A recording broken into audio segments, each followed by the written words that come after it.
Ya, terima kasih untuk semua pendoa dan pujian. Selamat pagi Bapak Ibu Saudara sekalian yang dikasihi oleh Tuhan Yesus Kristus. Shalom semuanya. Apakah semua suara saya terdengar dengan baik? Puji Tuhan ya. Saudara, kita baru saja 10 hari yang memasuki tahun 2024. Hari ini tanggal 10. Tentu kita tidak tahu apa yang akan terjadi di tahun ini, tapi yang pasti Tuhan tahu. Untuk itu di tahun 2024 ini kita harus percaya, beriman teguh kepada Tuhan ya, dan kepada firman-Nya. Nah, pagi hari ini tema firman Tuhan yaitu Tuhan menetapkan langkah hidup kita. Tuhan menetapkan langkah hidup kita. Saudara, kita akan sama-sama belajar kebenaran firman Tuhan dari Mazmur 37 ayat 23 sampai 26. Paling sedikit ada 3 kebenaran ya. Saya biasa dengan dengan istilah 3M ya, Pak David siap ya.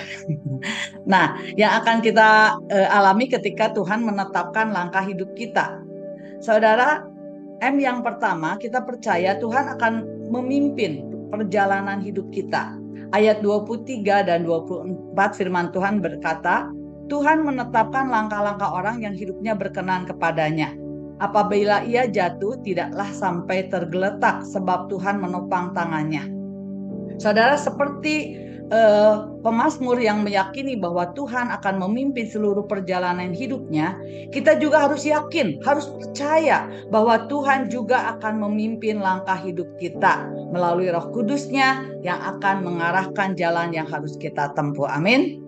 Nah, kita bersyukur kalau kita punya Allah Immanuel, Allah yang berjanji menyertai kita.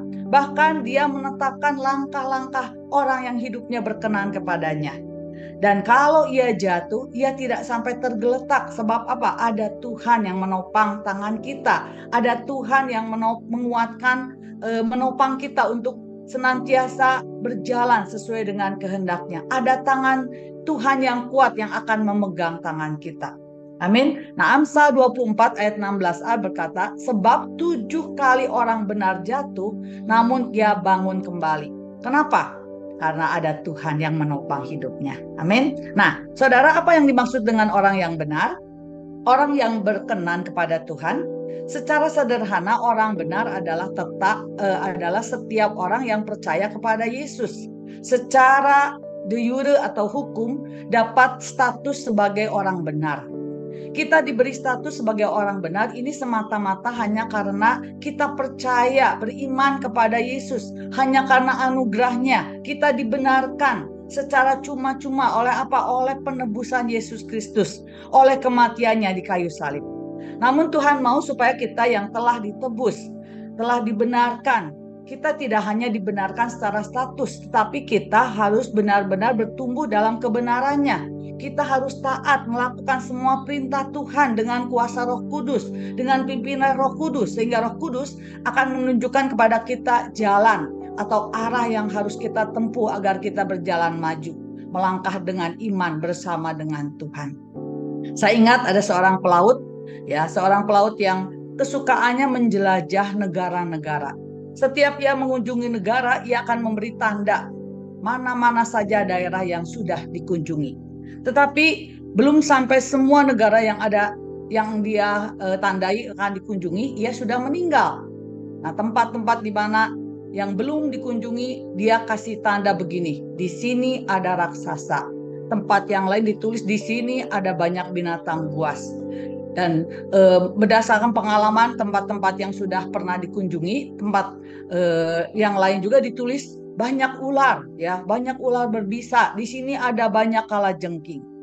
Nah, saudara, peta itu dibuat tahun 1525 dan dipamerkan. Pada awal tahun 1800, peta itu dibeli oleh seorang pelaut Kristen yang bernama John Franklin. Nah, pada waktu peta itu pindah tangan kepada John Franklin karena sudah dibeli, nah pelaut Kristen ini dia juga mau menjalani perjalanan itu sesuai dengan peta yang dia beli. John Franklin lihat dan dia waktu dia membuka peta itu, ternyata pelaut yang pertama memberi tanda-tanda yang menyeramkan. ada raksasa, ada ular berbisa, ada binatang buas, ada kalajengking. Lalu John Franklin sebagai seorang pelaut Kristen, dia mengambil spidol dan dia mencoret semua tanda-tanda yang menyeramkan itu, dan dia menggantinya dengan kata-kata iman. Di sini ada Tuhan, di sini ada Tuhan. Ya, di sini ada kalajengking, dicoret lagi, di sini ada Tuhan. Di sini ada binatang buas, dicoret lagi, di sini ada Tuhan. Nah, saudara, tahun 2024 kita juga harus percaya bahwa di sini ada Tuhan. Tuhan yang menyertai perjalanan kita. Seperti John Franklin, pelaut Kristen yang beriman. Dia berkata di sini ada Tuhan. Kita juga harus beriman bahwa di dalam hidup kita ada Tuhan. Amin. Kemudian di dalam rumah tanggaku, di dalam rumah tangga kita ada Tuhan. Di dalam bisnisku tahun 2024 ada Tuhan. Di dalam pekerjaanku ada Tuhan. Di gerejaku ada Tuhan. Di bangsaku ada Tuhan. Di Indonesiaku ada Tuhan Yesus. Amin. Nah saudara, jadi kita percaya Tuhan menetapkan langkah kita karena Dia sendiri yang akan memimpin seluruh hidup kita. Nah, yang kedua, saat Tuhan menetapkan langkah hidup kita, maka kita akan mengalami berkat sampai anak cucu. Ayat yang ke-25 sampai 26 firman Tuhan berkata dalam Mazmur 37, dahulu aku muda, sekarang telah menjadi tua, tetapi tidak pernah kulihat orang benar ditinggalkan, atau anak cucunya meminta-minta roti. Tiap hari ia menaruh belas kasihannya dan memberi pinjaman, dan anak cucunya menjadi berkat. Saudara, orang benar bukan hanya menerima dan mengalami kebaikan Tuhan bagi dirinya sendiri, tetapi kebaikan Tuhan itu juga akan dialami oleh anak cucunya, anak cucu kita. Tuhan berjanji ada berkat yang Tuhan sediakan bagi orang benar sampai ke anak cucu. Amin. Nah, hidup benar di hadapan Tuhan adalah kunci untuk mengalami hidup yang diberkati. Kita percaya janji Tuhan ya, bahwa berkat Tuhan pasti akan digenapi dalam kehidupan kita, dan berkat itu juga sampai kepada anak cucu kita. Nah, kalau saudara dan saya ingin mengalami berkat Tuhan sampai anak cucu, apa rahasianya? Ayat yang paling disukai oleh Julius ya, Mazmur Selusin, Mazmur 100 Selusin, Mazmur 112. Firman Tuhan berkata dalam ayat 1 sampai 3. Haleluya, berbahagialah orang yang takut akan Tuhan, yang sangat suka kepada segala perintahnya. Anak cucunya akan perkasa di bumi. Angkatan orang benar akan diberkati. Harta dan kekayaan ada dalam rumahnya. Kebajikannya tetap untuk selama-lamanya. Amin. Jadi kalau kita ingin supaya anak cucu kita diberkati, hidup takut akan Tuhan, senang membaca firman-Nya, hidup benar di hadapan Tuhan. Kita buktikan, kita wujudkan, kita nyatakan melalui ketaatan kita kepada Tuhan dan firman-Nya. Kita lakukan firman Tuhan dengan setia, menjauhi segala bentuk kejahatan. Karena kita tahu itulah yang berkenan kepada Tuhan. Kita juga perlu memiliki hubungan yang intim dengan Tuhan. Berdoa, membaca firman Tuhan setiap hari. Suka akan perintah-perintah Tuhan. Hidup dalam pujian, penyembahan. Saya percaya ketika kita sungguh-sungguh percaya, melakukan firman Tuhan, mentaati firman Tuhan, maka berkat dan kebajikan Tuhan akan tetap ada untuk selama-lamanya. Amin. Nah, saudara M yang ketiga, yang terakhir, kita harus melakukan bagian kita, yaitu apa? Menjaga langkah hidup kita. Ya, M yang pertama tadi, Tuhan memimpin perjalanan hidup kita, Tuhan memberikan berkatnya sampai pada anak cucu, dan M yang ketiga, kita harus menjaga langkah hidup kita. Yosua 1 ayat 7 firman Tuhan berkata, hanya kuatkan dan teguhkanlah hatimu dengan sungguh-sungguh. Bertindaklah hati-hati sesuai dengan seluruh hukum yang telah diperintahkan kepadamu oleh hambaku Musa. Janganlah menyimpang ke kanan atau ke kiri, supaya engkau beruntung kemanapun engkau pergi. Saudara, ada baiknya sebelum melakukan apapun juga, kita harus berdoa, ya, berdoa kepada Tuhan untuk melangkah. Sebelum melangkah, kita harus minta tuntunan Tuhan. Jangan bertindak sembarangan. Kita harus hati-hati. Kita harus berpikir, merenungkan sebelum kita melangkah, ya, supaya langkah kita sesuai dengan ketetapan yang Tuhan inginkan. Setiap keputusan yang kita buat harus sesuai dengan firman Tuhan. Ketika kita sungguh-sungguh melakukannya, maka kita akan berhasil dan beruntung. Amsal 19 ayat 2b, firman Tuhan berkata, orang yang tergesa-gesa akan salah langkah. Jadi kita melakukan bagian kita, kita menjaga langkah kita. Langkah kita jangan tergesa-gesa, supaya kita jangan salah langkah, ya.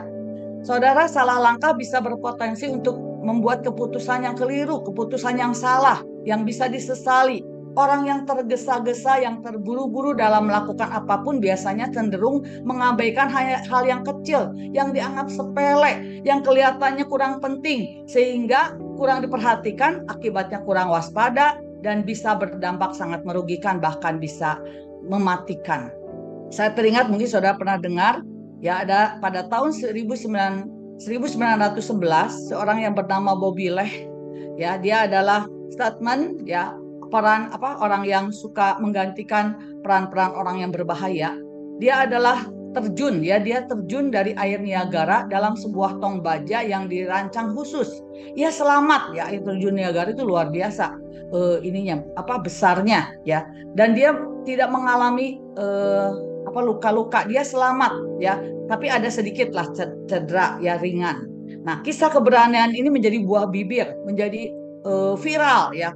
Beberapa tahun kemudian Bob Leh ini diberitakan meninggal dunia di New Zealand. Walaupun sudah viral, bisa selamat dari air terjun Niagara, tapi dia akhirnya meninggal di New Zealand. Penyebabnya sederhana sekali. Saat dia berjalan kaki di New Zealand, dia terpeleset kulit jeruk dan dia jatuh.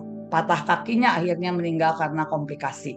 Saudara, kita bisa saja sanggup menghadapi besarnya masalah, besarnya tantangan, ya.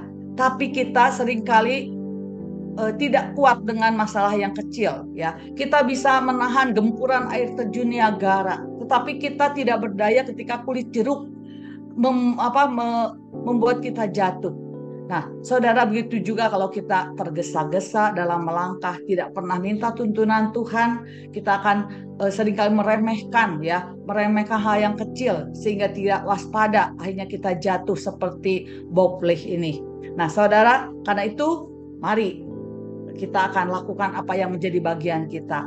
Kalau Tuhan menetapkan langkah-langkah hidup orang yang berkenan kepadanya, kita melakukan bagian kita. Biarlah tahun ini kita harus menjaga langkah kita. Kita perlu menjaga hati kita, ya. Tahun 2000 ini mungkin saya usulkan kita jaga hati. Jangan sampai tahun 2024 ini ada sakit hati, penyakit hati. Kita juga harus jaga pikiran dan jaga langkah kita. Saya percaya ketika kita melakukan bagian kita, Tuhan akan menyertai kita setiap langkah yang kita ambil. Tuhan akan membawa setiap kita dalam langkah-langkah kecil menuju rencananya yang besar, yang indah, karena Dia menyertai kita. Karena itu, tahun 2024 jangan takut, sebab ada Tuhan. Di sini ada Tuhan. Di hidupku ada Tuhan. Ada Tuhan yang menyertai, dan penyertaannya itu sempurna atas hidup kita. Kiranya firman Tuhan menjadi berkat bagi kita semua. Biarlah termaterai dalam hidup kita, sehingga kita bukan hanya menjadi pendengar, tapi menjadi pelaku. Dan biarlah setiap langkah hidup kita sungguh-sungguh disertai oleh Tuhan. Tuhan Yesus memberkati.